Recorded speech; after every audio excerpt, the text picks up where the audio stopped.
नमस्कार दोस्तों, स्वागत है आपका हमारे चैनल अनकही में, जहां हम आपको देते हैं रहस्यमयी और डरावनी कहानियों का डेली डोज। जैसा कि आप वीडियो के टाइटल से समझ गए होंगे कि आज की कहानी किस टॉपिक पर होने वाली है, तो चलिए बिना आपके समय को बर्बाद किए सीधे शुरू करते हैं आज की दिल दहला देने वाली कहानी। आज की कहानी उत्तर प्रदेश के एक छोटे से गांव में रहने वाले ईशान की है, जो एक ऑटो ड्राइवर का काम करता है। तो आगे की कहानी को हम ईशान के नजरिए से ही सुनते हैं, लेकिन उससे पहले अगर आपने हमारे चैनल को सब्सक्राइब नहीं किया है तो कर लें, ताकि आपके और हमारे बीच संबंध मजबूत हो सके।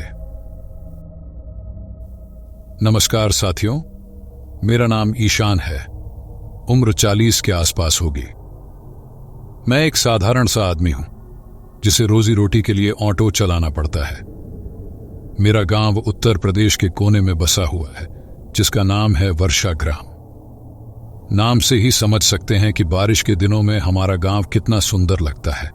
हरे भरे खेत, दूर दूर तक फैले हुए धान के खलिहान और आसमान से बरसती हुई फुहारें, एकदम चित्र जैसा नजारा। मेरा परिवार छोटा है, पत्नी, 2 बेटियां और 1 बेटा। पत्नी घर संभालती है, बेटियां पढ़ाई कर रही हैं और बेटा अभी छोटा है। गांव में खेतीबाड़ी के अलावा और कोई खास काम नहीं है, इसलिए ज्यादातर लोग शहरों की तरफ रुख करते हैं। मैं भी कुछ साल पहले शहर आया था, लेकिन फिर वापस गांव लौट आया। शहर की भाग दौड़ अच्छी नहीं लगती थी, गांव का सुकून ज्यादा भाता है। गांव में मेरा एक छोटा सा मकान है, कच्ची ईंटों का बना हुआ। सामने एक छोटा सा आंगन है, जहां शाम को हम लोग बैठकर बातें करते हैं। पीछे एक छोटा सा बगीचा है, जिसमें कुछ सब्जियां उगाई हैं। घर के पास ही एक तालाब है, जहां गांव के बच्चे नहाने धोने जाते हैं। ये तालाब हमारे गांव का प्राण है। गर्मी के दिनों में भी पानी सूखता नहीं है। मेरी जिंदगी बहुत ही साधारण सी है। सुबह उठकर ऑटो तैयार करता हूं, फिर शहर की तरफ निकल जाता हूं। शाम को वापस आकर परिवार के साथ समय बिताता हूं। कभी कभी दोस्तों के साथ बैठकर चाय पीता हूं। यही मेरी दिनचर्या है। लेकिन एक रात ऐसा हुआ जिसने मेरी पूरी जिंदगी बदल कर रख दी। वो रात के करीब 12 बज रहे होंगे।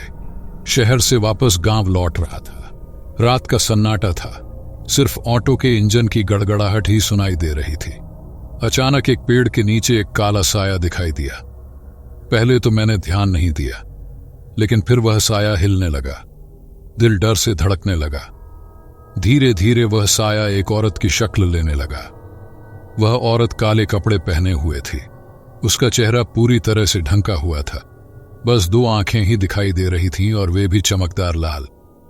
वह वहां खड़ी होकर मुझे देख रही थी। मैं डर के मारे गाड़ी रोकने की सोच रहा था, लेकिन पैरों में जैसे जान ही नहीं बची थी। अचानक वह औरत हवा में उड़ने लगी। हाँ, आपने सही सुना, उड़ने लगी। मैं दंग रह गया। मेरी समझ में कुछ नहीं आ रहा था। धीरे धीरे वह मेरी तरफ बढ़ने लगी। मैंने गाड़ी स्टार्ट करके वहां से भाग निकला। उस रात के बाद से मेरी जिंदगी बदल गई। मैं अब रात को अकेला निकलने से डरता हूं। वो औरत मेरे सपने में भी आने लगी। वह मुझे बुलाती है, मुझे अपने पास आने के लिए कहती है। मुझे नहीं पता कि वह क्या चाहती है, लेकिन एक बात तो पक्की है कि वह कोई साधारण इंसान नहीं है। कुछ लोग कहते हैं कि वह चुड़ैल है। गांव के बूढ़े आदमी कहते हैं कि इस जंगल में कई साल पहले एक चुड़ैल रहती थी, जिसके बारे में कहा जाता था कि वह रात में उड़ती है। अब मुझे लगता है कि वह वही चुड़ैल हो सकती है। मैं क्या करूं, मुझे नहीं पता। मैं डरा हुआ हूं, परेशान हूं, और इस रहस्य से बाहर निकलने का रास्ता ढूंढ रहा हूं। एक दिन हिम्मत करके मैंने गांव के पुजारी जी से बात की। मैंने उन्हें पूरी कहानी बताई। उन्होंने मुझे ध्यान से सुना और फिर बोले, ईशान, यह कोई साधारण बात नहीं है। यह बुरी शक्ति है जो तुम्हें अपनी ओर खींच रही है। तुम्हें सावधान रहना होगा। पुजारी जी ने मुझे कुछ मंत्र दिए और कहा कि रोज सुबह और शाम इनका जाप करो। उन्होंने यह भी कहा कि एक ताबीज पहन लो, जो मुझे बुरी शक्तियों से बचाएगा। मैंने पुजारी जी की बात मान ली। मैंने रोज मंत्र का जाप शुरू कर दिया और ताबीज भी पहन लिया।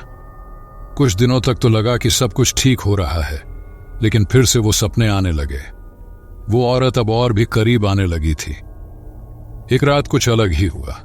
मैं सपने में था और वो औरत मेरे सामने खड़ी थी, लेकिन इस बार वह हंस रही थी। उसकी हंसी इतनी डरावनी थी कि मैं उछल कर जाग गया। मेरे शरीर में कोई ताकत नहीं बची थी। मैं डर गया था। मुझे लगा कि अब कुछ भी हो सकता है। मैं क्या करूं? मुझे कुछ समझ नहीं आ रहा था। दिन भर मेरा मन बेचैन रहा। शाम को घर आकर मैंने पत्नी को सारी बातें बताईं। उसने कहा, तुम इस बात को ज्यादा मत बढ़ाओ, शायद थकान की वजह से यह सब हो रहा है। लेकिन मैं उसकी बात मानने की स्थिति में नहीं था। मुझे लग रहा था कि कुछ तो बहुत गलत हो रहा है। कुछ दिन ऐसे ही बीत गए। फिर एक रात ऐसा हुआ जिसने मेरी जिंदगी ही बदल कर रख दी। वो रात थी पूर्णिमा की रात। चांद की रोशनी इतनी तेज थी कि रात भी दिन जैसी लग रही थी। मैं घर में बैठा था, तभी मुझे बाहर से कुछ आवाजें सुनाई दी। पहले तो मैंने ध्यान नहीं दिया, लेकिन फिर वो आवाजें बढ़ने लगीं। मैं डर गया और धीरे धीरे खिड़की के पास गया। खिड़की से बाहर देखा तो मेरे होश उड़ गए। सामने एक बड़ी सी आग जल रही थी और उस आग के चारों तरफ कई सारी औरतें नाच रही थीं। उनमें से एक औरत मुझे पहले वाली औरत की तरह ही लगी। मैं डर के मारे पीछे हट गया। मेरा दिल जोर जोर से धड़क रहा था। मुझे समझ नहीं आ रहा था कि क्या करूं। तभी मैंने देखा कि वो औरत सीधे मेरी तरफ देख रही है। उसकी आंखें चमक रही थीं। वह मुझ पर हंस रही थी, फिर धीरे धीरे मेरी तरफ बढ़ने लगी। मेरी सांसें रुक सी गई थीं। मैं खिड़की से हटना चाहता था, लेकिन मेरे पैर जड़ पकड़ चुके थे। वह धीरे धीरे मेरे करीब आ रही थी। उसकी आंखें अब साफ दिखाई दे रही थीं। वह काली थी, लेकिन उनमें एक अजीब सी चमक थी। अचानक मुझे अपने घर के अंदर से एक आवाज सुनाई दी। वह मेरी पत्नी की आवाज थी। वह मेरा नाम ले रही थी। मुझे जैसे जान मिल गई। मैंने तुरंत खिड़की से हटा और कमरे में गया। पत्नी ने पूछा, क्या हुआ ईशान, तुम इतने डरे हुए क्यों लग रहे हो? मैं कुछ नहीं बोला, बस खिड़की की तरफ देखता रहा। पत्नी ने मेरी तरफ देखा और फिर खिड़की की तरफ। उसका चेहरा भी डर से पीला पड़ गया। तभी खिड़की के शीशे पर कुछ उंगलियों के निशान दिखाई दिए। वह निशान धीरे धीरे साफ होने लगे और फिर हमारी आंखों के सामने एक चेहरा उभरा। वही चेहरा था जो मैंने रात में देखा था। हम दोनों चीख उठे। हमने तुरंत लाइट जलाई, लेकिन वो चेहरा गायब हो गया था। सिर्फ खिड़की पर उंगलियों के निशान बचे थे। हम दोनों डर के मारे एक दूसरे से चिपक गए। हमें समझ नहीं आ रहा था कि क्या करें। हमने तुरंत गांव के लोगों को बुलाया, लेकिन जब तक लोग आए तब तक वो चेहरा गायब हो चुका था। गांव वाले भी डर गए। उन्होंने कहा कि यह कोई साधारण बात नहीं है, यह बुरी शक्ति है। उन्होंने हमें पूजा पाठ करने की सलाह दी, जिसे हमने मान लिया। पूरे गांव में पूजा पाठ हुआ, लेकिन कुछ फर्क नहीं पड़ा।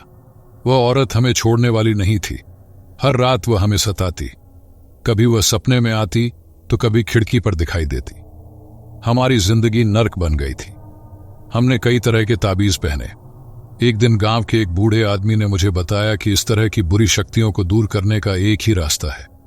वह रास्ता बहुत ही खतरनाक है, लेकिन अगर सही तरीके से किया जाए तो यह काम जरूर कर सकता है। उसने मुझे बताया कि हमें उस जंगल में जाना होगा जहां वह औरत पहली बार दिखाई दी थी। वहां एक पुराना बरगद का पेड़ है। उस पेड़ के नीचे एक खजाना छुपा हुआ है। अगर हम उस खजाने को निकाल सकें तो वह बुरी शक्ति हमेशा के लिए खत्म हो जाएगी। लेकिन यह काम इतना आसान नहीं था। उस बूढ़े आदमी ने बताया कि उस पेड़ की रक्षा में कई भूत पिशाच तैनात हैं। उन्हें पार करना बहुत मुश्किल होगा। मैं डर गया था, लेकिन मेरी पत्नी ने मुझे हिम्मत दी। उसने कहा कि अगर हमने कुछ नहीं किया तो यह बुरी शक्ति हमें तबाह कर देगी। हमें जोखिम उठाना ही होगा। हमने फैसला किया कि हम उस खजाने की तलाश करेंगे, लेकिन अकेले नहीं जाएंगे। हम कुछ चुनिंदा लोगों को अपने साथ लेंगे जिन पर हम भरोसा कर सकते हैं। अगली रात हमने तैयारी शुरू कर दी। हमने कुछ हथियार, पूजा की सामग्री और कुछ जरूरी सामान इकट्ठा किया। हमारा मन डर से कांप रहा था, लेकिन हमने हिम्मत नहीं हारी। अगली रात हम जंगल की तरफ निकल पड़े। हमारा दिल धड़क रहा था। हम नहीं जानते थे कि आगे क्या होगा, लेकिन हमने फैसला कर लिया था, या तो जीत या मौत। जंगल की रात का सन्नाटा कयामत सा लग रहा था। हमारी सांसें घुटने लगी थी। हर एक पेड़ पौधा हमें डरा रहा था। लग रहा था जैसे कोई हम पर नजर रख रहा है। धीरे धीरे हम आगे बढ़ रहे थे। हमारे हाथों में हथियार थे, लेकिन हमारा मन डर से कांप रहा था। हमने पूजा की सामग्री भी साथ रखी थी। बूढ़े आदमी ने कहा था कि हमें रास्ते में आने वाली हर बुरी शक्ति से लड़ने के लिए तैयार रहना होगा। अचानक सामने से हल्की सी रोशनी दिखाई दी। हम डर गए। धीरे धीरे हम उस रोशनी की तरफ बढ़े। जैसे ही हम करीब पहुंचे, हमें एक डरावना नजारा दिखाई दिया। वहां एक बड़ी सी आग जल रही थी और उस आग के चारों तरफ कई भूत पिशाच नाच रहे थे। वे सब बहुत ही डरावनी दिख रहे थे। हम डर के मारे पीछे हटने लगे, लेकिन हमारे पास पीछे जाने का रास्ता नहीं था। तभी उन भूत पिशाचों ने हमें देख लिया और हमारी तरफ बढ़ने लगे। हमने अपने हथियार उठा लिए और लड़ाई शुरू हो गई।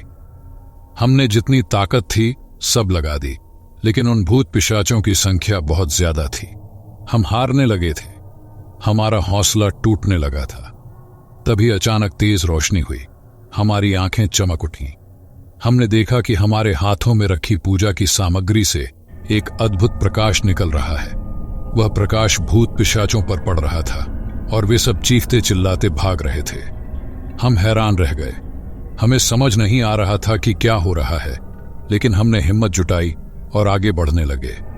धीरे धीरे हम उस बरगद के पेड़ के पास पहुंच गए। पेड़ बहुत बड़ा था और उससे एक अजीब सी ऊर्जा निकल रही थी। हमने पेड़ के चारों तरफ पूजा की और फिर पेड़ के नीचे खोदना शुरू कर दिया। कुछ देर बाद हमें जमीन के अंदर एक चमकदार चीज दिखाई दी। हमने जोर से खोदा और अंत में एक छोटा सा बक्सा मिला। हम उस बक्से को लेकर बाहर आए। बक्सा बहुत पुराना था लेकिन चमकदार था। हमने बक्सा खोला और अंदर हमें एक छोटी सी मूर्ति मिली। वह मूर्ति बहुत ही सुंदर थी। तभी अचानक आसमान में बादल छा गए। हवा तेज होने लगी और फिर एक तेज बिजली चमकी। वह बिजली इतनी तेज थी कि हमारी आंखें चमक उठी। हमने अपनी आंखें बंद कर लीं। जब हमने आंखें खोली तो हमारे सामने एक अद्भुत नजारा था। सारा जंगल रोशनी से जगमगा रहा था। पेड़ पौधे चमक रहे थे और आसमान में एक रंगीन इंद्रधनुष दिखाई दे रहा था। हम हैरान रह गए। हमें समझ नहीं आ रहा था कि क्या हो रहा है। तभी हमने देखा कि हमारे हाथों में पकड़ी हुई मूर्ति से भी एक अद्भुत प्रकाश निकल रहा है। वह प्रकाश पूरे जंगल में फैल रहा था। अचानक हमने महसूस किया कि हमारे शरीर में एक अजीब सी ताकत आ रही है। हम बहुत ही शक्तिशाली महसूस कर रहे थे। हमने अपने आसपास देखा लेकिन कोई भी भूत पिशाच नहीं था। सब कुछ शांत था। हम समझ गए कि वह मूर्ति कोई साधारण मूर्ति नहीं थी। वह एक पवित्र शक्ति थी जो बुरी शक्तियों को खत्म कर सकती थी। हमने उस मूर्ति को अपने साथ ले लिया और फिर वापस गांव लौट आए। गांव में आकर हमने सबसे पहले अपनी पत्नी को गले लगाया। हम दोनों बहुत खुश थे। हमारी आंखों से खुशी के आंसू बह रहे थे। हमने गांव वालों को बताया कि हमने क्या किया। उन्होंने हमारी बहुत तारीफ की और पूरे गांव में जश्न मनाया गया। उस दिन के बाद से हमारी जिंदगी बदल गई। हम बहुत ही खुश और संतुष्ट हैं। वह बुरी शक्ति अब कभी वापस नहीं आई। हमने उस मूर्ति को अपने घर में पूजा की जगह रखा। हम रोज उस मूर्ति की पूजा करते हैं और हमेशा उस दिन को याद करते हैं जब हमने बुरी शक्ति पर जीत हासिल की थी। हमारी कहानी यहीं खत्म नहीं होती क्योंकि जीवन चलता रहता है। लेकिन हाँ, इस कहानी ने हमें बहुत कुछ सिखाया। हमें सिखाया कि बुराई पर अच्छाई की हमेशा जीत होती है। हमें हिम्मत नहीं हारनी चाहिए क्योंकि हारने वालों की कभी जीत नहीं होती। और सबसे महत्वपूर्ण बात, हमें अपने परिवार और दोस्तों का साथ कभी नहीं छोड़ना चाहिए क्योंकि वे ही हमारा असली खजाना है। अब मैं एक सामान्य जीवन जी रहा हूं। ऑटो चलाता हूं, परिवार के साथ समय बिताता हूं। वो रातें अब सपनों में भी नहीं आती। कभी कभी जब अकेला होता हूं तो जंगल की याद आ जाती है, उन भूत पिशाचों की, उस डरावनी औरत की। लेकिन फिर मैं खुद को समझाता हूं कि वह सब बीत चुका है। अब मैं सुरक्षित हूं, मेरा परिवार सुरक्षित है। मैंने उस मूर्ति की पूजा करना कभी नहीं छोड़ा। मुझे लगता है कि वह मूर्ति मेरे लिए ताकत बन गई है। वह मुझे हमेशा सही रास्ता दिखाती है। कभी कभी गांव के लोग मुझसे पूछते हैं कि उस रात क्या हुआ था। मैं उन्हें पूरी कहानी नहीं बताता, बस इतना कहता हूं कि भगवान की कृपा से सब ठीक हो गया। मेरी जिंदगी अब पहले से ज्यादा मायने रखती है। मैं हर पल को जीने की कोशिश करता हूं क्योंकि मैंने देखा है कि जीवन कितना नाजुक है। और हां, मैं अब रात के अंधेरे से नहीं डरता, क्योंकि मुझे पता है कि मेरे साथ मेरी हिम्मत, मेरा परिवार और उस मूर्ति की शक्ति है। तो दोस्तों, आज की यह कहानी आपको कैसी लगी? कमेंट करके हमें जरूर बताएं। साथ ही यह भी बताएं कि आप हमारी कहानी को कहां से सुन रहे हैं, और अपना नाम भी बताएं ताकि मुझे भी पता चल सके कि आप हमारी कहानी को कहां से सुन रहे हैं। तो मिलते हैं एक नई कहानी के साथ। नमस्कार।